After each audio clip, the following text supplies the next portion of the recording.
semuanya, selamat datang di podcast hari ini. Perkenalkan, aku Amanda Fahira dan aku nggak sendiri nih hari ini karena aku bakal ditemenin sama partner host aku namanya Hagia. Hai Hagia. Halo semuanya, senang bisa diskusi hari ini. Mungkin topik hari ini bakal menarik nih. Oh iya, emang kita bakal membahas apa sih? Mungkin sedikit spoiler aja ya. Kita bakal bahas yaitu Pancasila bukan sekedar hafalan, tetapi juga sebuah tindakan. Relate banget gak sih? Karena kita tuh di sekolah sering banget yang namanya ngafalin Pancasila, bahkan nyebutin tiap upacara. Tapi kita benar-benar paham gak ya sama materi yang ada di Pancasila? Dan tau gak sih ternyata Pancasila tuh antar silanya itu saling berhubungan. Ya benar banget. Maka dari itu kita sini belajar bareng-bareng kalau bahasanya Pancasila itu bukan sekedar teori saja. Dan kita tuh harus menerapkan Pancasila tersebut dalam kehidupan sehari-hari. Nah, makanya hari ini kita kedatangan 4 narasumber yang luar biasa. Ada Almira. Halo semuanya. Ada Cinta. Halo semuanya. Ada Valerie. Halo semuanya. Dan ada Habib. Halo guys. Salam kenal semuanya. Salam kenal. Oke, aku spoiler dikit ya. Pokoknya dalam podcast ini kita akan membahas atau memperdalam tentang makna Pancasila, keterkaitan antar Pancasila dan juga implementasinya dalam dunia nyata. Nah, semoga dari obrolan ini kita bisa lebih menjiwai Pancasila tersebut. Bukan hanya sekedar menghafal 5 silanya doang.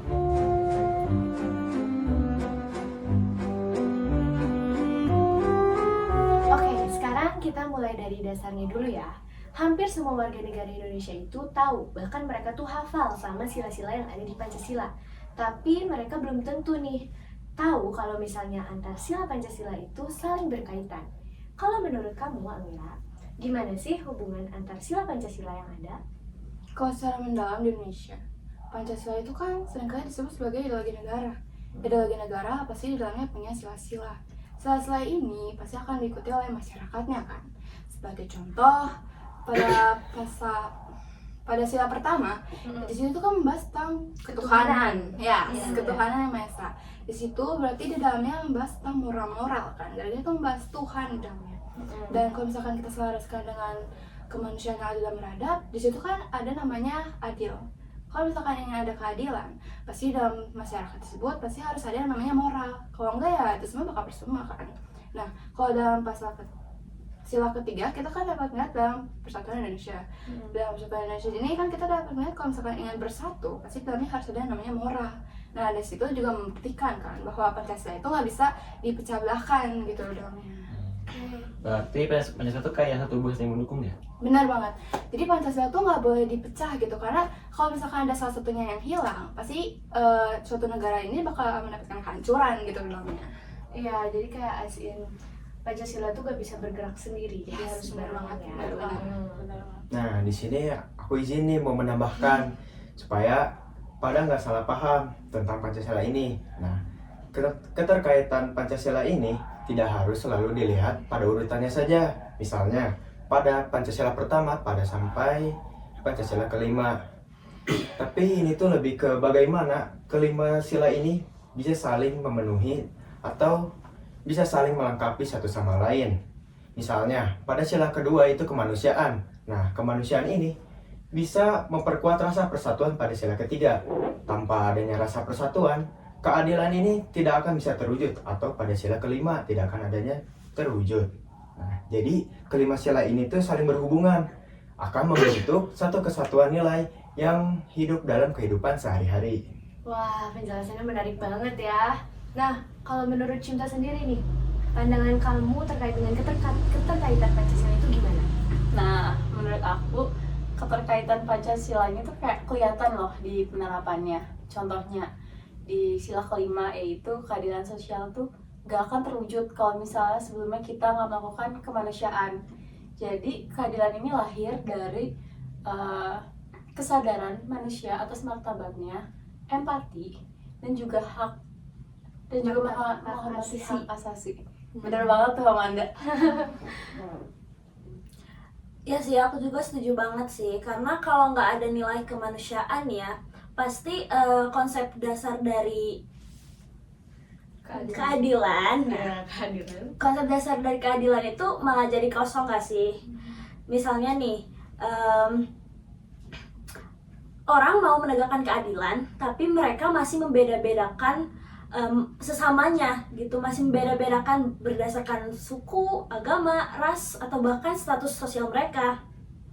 Jadi artinya kalau benar-benar gak ada kemanusiaan, keadilan ini cuma sekedar formalitas tanpa nurani doang gitu loh. Sedangkan kalau keadilan yang sejati ya, itu kan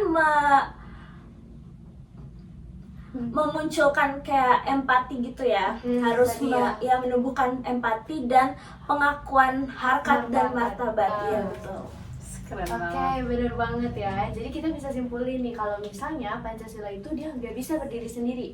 Tapi kelima sila Pancasilanya itu saling melengkapi, memperkuat dan juga mendukung satu sama lain.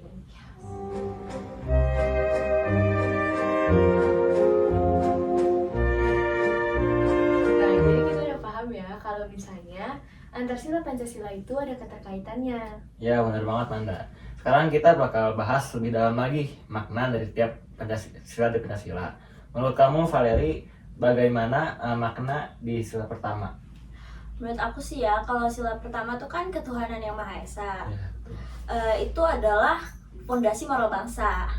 Dan kalau kita merujuk pada pasal 19 Undang-Undang Dasar 1945 ayat yang pertama dan kedua, bahwa seluruh manusia, semua manusia harus menganut, memeluk dan beribadah sesuai dengan agama dan kepercayaan kita masing-masing.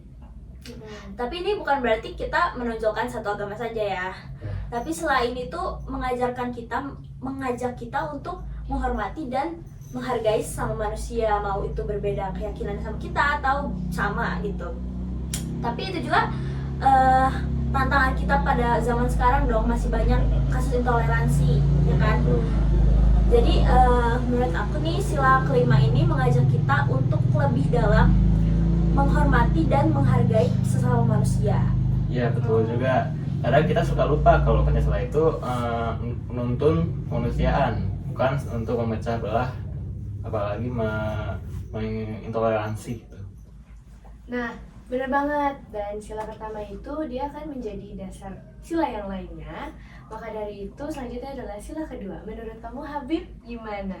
Nah, sila kedua itu kan berarti adanya kesadaran mengenai sikap dan perbuatan manusia berdasarkan moral dan norma yang ada. Nah, kita sadar bahwa setiap manusia itu memiliki harkat dan martabat yang sama sebagai makhluk Tuhan. Nah, oleh karena itu kita tuh harus diperlakukan dengan adil dan beradab, tanpa membeda-bedakan suku, keturunan, atau jenis kelamin, sehingga kita harus bisa menghargai sesama manusia, apalagi terhadap pada diri sendiri. Oh, jadi kalau sila kedua itu bukan cuma menghargai sama manusia ya, tapi kita juga menghargai diri sendiri gitu. Iya, betul. Begitu ya. Oke, berarti sekarang kita lihat ke sila ketiga. Nah, Cinta, bagaimana makna dari sila ketiga? Sila ketiga yaitu persatuan Indonesia kan. Itu tuh kayak penting banget nih di zaman sekarang. Apalagi persatuan Indonesia sendiri tuh memiliki arti bahwa bangsa Indonesia bisa dapat selalu menumbuhkan rasa persatuan Indonesia di tengah banyaknya perbedaan. Yes. Tahu sendiri kan di Indonesia sendiri tuh banyak banget perbedaan, mau di suku, agama, budaya, bahasa dan lain-lain deh. Selain itu juga bangsa Indonesia sendiri tuh bisa mewujudkan rasa cinta terhadap tanah airnya sendiri. Namun masih banyak terjadi perpecahan, perbedaan pendapat dalam politik, misal pandangan politik, sosial, bahkan hal-hal kecil pun juga ada. Kayak misalnya penggunaan sosial media. Selain itu juga kayak masih banyak yang merusak lingkungan, bahkan melupakan sejarah itu sendiri. Nah, jika kita benar-benar menjiwai sila ketiga itu sendiri, maka kita harus menjaga kayak kepenuhan atau Kebersamaan dari Indonesia nggak sih? kebersamaan Indonesia, budaya dan sejarah itu sendiri. Nah, benar banget. Dan itu berhubungan sama sila keempat, yaitu musyawarah. Menurut kamu gimana sih implementasi dari Oh enggak, maksudnya makna dari sila Pancasila keempat. Makna mendalam dari sila keempat adalah demokrasi. Demokrasi yang mengutamakan musyawarah mufakat yang seperti rapat gitulah. Nah, kebanyakan orang tuh menganggap kalau musyawarah itu tuh hanya sekedar seperti rapat dan voting. Walaupun secara nyata sebenarnya tuh musyawarah itu seperti sebuah keputusan yang mengutamakan kebijakan dan keadilan. Nah, dalam musyawarah ini juga terdapat orang-orang itu kayak mengutamakan dirinya sendiri gitu. Nah, itu tuh menjadi masalah terbesar gitu. Bener banget, aku setuju sih. Apalagi yang menang, banyak orang yang pengen menang sendiri, itu tuh relate banget ya. Padahal kalau kita lihat tuh Indonesia harusnya kita tuh mengedepankan kepentingan Bersama bersama gitu. dulu ya, baru kepentingan sendiri. Ya, aku setuju sama statementnya Amanda. Kalau begitu ya, sila terakhir sila kelima. Oke, Valeri, menurut kamu apa sih makna dari sila kelima? Ini sila terakhir ya, sila kelima menurut aku dia bermakna bahwa kehidupan berbangsa dan bernegara ini adalah untuk mewujudkan masyarakat yang adil dan makmur. Itu aja sih menurut aku. Bener banget Valeri. Nah, kalau misalkan dari keadilan sosial itu kan sebagai cita-cita negara Indonesia kan ya. Nah, cita-cita negara Indonesia itu juga mengangkut aspek seperti ekonomi, politik, sosial, dan budaya, dan lain-lain lah ya. Nah, di sini juga ada hal lain seperti hak dan kewajiban. Itu tuh sebagai bentuk dari keadilan sosial. Nah, kalau keadilan sosial tuh pasti susah nggak sih diwujudinnya, tuh pasti banyak tantangannya. Kalau menurut kamu Cinta, gimana tuh tantangannya? Menurut aku sih ya, tantangannya tuh kayak kesenjangan. Karena di Indonesia sendiri tuh masih terjadi ketidakadilan sosial, misalnya dalam bidang ekonomi, sosial, budaya, dan juga lain-lainnya. Nah, jika kita benar-benar menjiwai sila kelima itu sendiri, kita akan membantu untuk menyeimbangkan kayak hak dan kewajiban.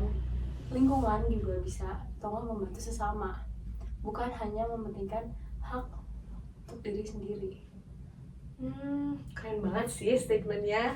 Berarti kita tuh bisa juga ikut untuk mewujudkan keadilan sosial ya. Kita tuh gak boleh selalu untuk menuntut keadilan untuk diri sendiri, tapi kita harus bisa mewujudkan untuk orang lain juga.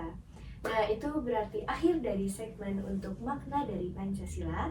Yang selanjutnya akan ke segmen tentang implementasi dari Pancasilanya.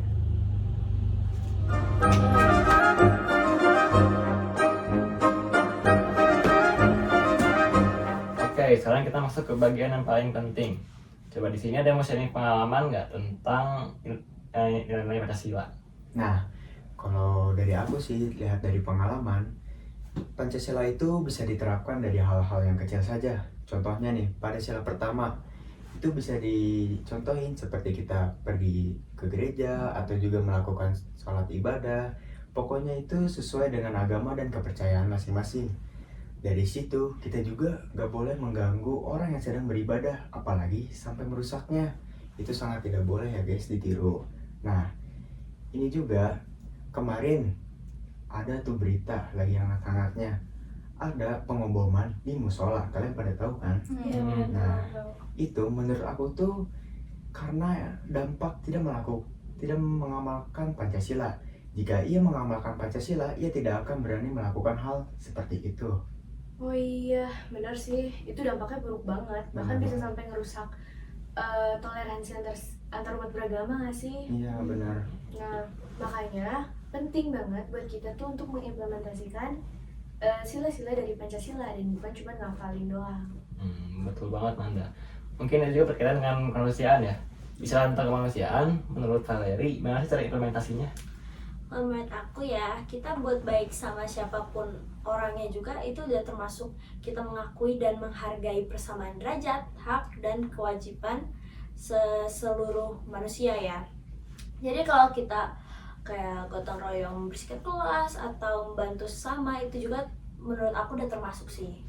Nah, aku izin nambahin ya. Kayak kalian pada tahu 7S kan? Iya. Nah, Tahu banget. itu tuh kayak budaya di SMA Negeri 3 Bandung yang isinya senyum, salam, sapa, sopan, santun, sigap. itu tuh kayak contoh pengimplementasian sila kedua di kehidupan sehari-hari. Jadi sebenarnya tuh segampang itu loh buat ngeimplementasiin sila-sila Pancasila. Ternyata deket banget ya. Kayak aku bahkan gak kepikiran kalau oh iya 7S sama KKS juga kan. Iya. Itu tuh termasuk penerapan sila kedua. Iya, benar banget. Sebenarnya implementasi itu sebenarnya sederhana ya, cuman susah banget untuk direalisasikannya. Seperti kita ambil dalam sila ketiga itu kan, kalau misalkan dalam kelas itu kan kita bisa seperti saling membantu teman, itu kan maksudnya kan kayak udah masuk dalam Sila ketiga. sila ketiga. Karena menjaga kebersamaan Yes, gitu. benar banget. Nah, seperti kita juga menghargai orang lagi ngomong juga kan, itu masuknya dalam sila ketiga juga kan. Benar banget, juga kayak membuka insight baru nih buat kita tentang persatuan. Nah, sekarang kita udah sampai nih ke 2 sila yang terakhir, yaitu musyawarah dan keadilan. Musyawarah dan keadilan itu saling berhubungan satu sama lain gak sih? Iya. Ya, Itu kayak jembatan antara nilai dan juga implementasinya. benar banget Anda. Kayak nilai 4 dan nilai 5 tuh kayak nyambung gitu. Misalkan kita terlibat dalam satu musyawarah, dan dalam musyawarah itu kita kayak mendengarkan pendapat orang lain dan menghargai pendapat orang lain itu. Kan dari hasil itu kita bisa menghasilkan sebuah keputusan yang adil buat semua anggota yang hadir di musyawarah tersebut gitu. Setuju banget. Nah, itu kan salah satu penerapan dari sila keempat Pancasila dan juga sila kelima nih. Ada nggak penerapan lain? Oke, Almira duluan. Kalau yang dari aku lihat, musyawarah tuh bisa diambil dari hal-hal yang sederhana. Misalnya tuh kayak di dalam kelas. Misalnya nih ada orang lagi ngobrol di depan gitu, kita tuh mendengarkan. Nah itu tuh udah masuk juga. Itu kebanyakan tuh orang menganggap itu kayak sebagai kayak hal dia tuh berpengaruh gitu di lingkungannya gitu. Nah ini tuh sebagai bukti kalau misalkan musyawarah itu bukan hanya sekedar formalitas, tapi itu untuk mencari jalan tengah. Aku mau ya. Ya, boleh. Jadi tadi kan dia udah sila keempat, aku mau ngomongin sila kelima nih. Ngomong-ngomong tentang keadilan sosial, sila kelima sendiri nih hasil dari sila-sila sebelumnya. Kayak tanpa adanya musyawarah dan juga kemanusiaan, keadilan sosial tuh nggak akan bisa tercapai. Karena keadilan sosial tuh terjadi jika setiap orang mendapatkan kesempatan yang sama tanpa dibeda-bedakan. Benar-benar. Iya sih, bener banget. Sering banget tantangannya kan di situ ya. Masih banyak kesenjangan sosial baik di lingkungan pekerjaan, sekolah, atau bahkan di dunia digital kan. Jadi menurut aku menerapkan sila kelima itu sangat penting banget. Misalnya kalau kita tidak membeda-bedakan teman dan membantu teman kita saat teman kita membutuhkan pertolongan, itu sih. Nah, jadi sekarang kita tahu ya kalau misalnya balik lagi ke yang review materi sebelumnya, keterkaitan Pancasila, kalau ternyata sila keempat dan kelima juga itu saling berkaitan dan juga implementasinya tuh dekat. Nah, apalagi tadi yang Amira tuh tentang ketika misalnya kita musyawarah, ketika ada orang yang sedang berbicara, mengungkapkan pendapat mereka tuh harus dihargai. Tapi pada akhirnya, kalau misalnya kita konsisten mengimplementasikan nilai tersebut, maka itu bisa nilai tersebut kita bisa menjadi menjiwai gitu, menjiwai kita gitu. Wah, diskusinya dari tadi itu keren banget ya. Kita mulai dari bahas tentang keterkaitan, terus isi dan juga implementasinya. Nah, kita tuh sekarang tahu kalau misalnya Pancasila itu bukan cuma teori yang kaku, tapi justru bisa jadi panduan atau pedoman kita dalam menjalani kehidupan sehari-hari. Dan kita jadi tahu juga kalau misalnya sila-sila Pancasila tuh gak ada tingkatan yang paling tinggi atau yang paling penting untuk dilakukan, tapi sila semuanya saling berhubungan dan juga gak bisa dipisahkan antara satu sama lain. Dan yang paling penting juga, tadi setiap tindakan kecil seperti menghargai perbedaan, menghargai pendapat, dan sampai bergotong royong juga itu menjadi salah satu tindakan kita dalam menjiwai Pancasila. Jadi buat para pendengar sekalian, sekarang kita harus mulai dari diri sendiri dulu, bahwa kita jangan cuma ngafalin tentang Pancasilanya doang, tapi kita harus bisa paham dan juga mengimplementasikan di dunia nyata, di mana kita bisa tahu tentang sila-sila Pancasila itu. Jadi terima kasih buat semuanya, Almira, Valeri, Cinta, dan Habib yang telah hadir dalam obrolan ini. Dan juga terima kasih buat semuanya yang sudah mendengarkan kami ngobrol-ngobrol ya. Oke, Oke, sampai ketemu di podcast selanjutnya. Sampai ketemu Bye. semuanya.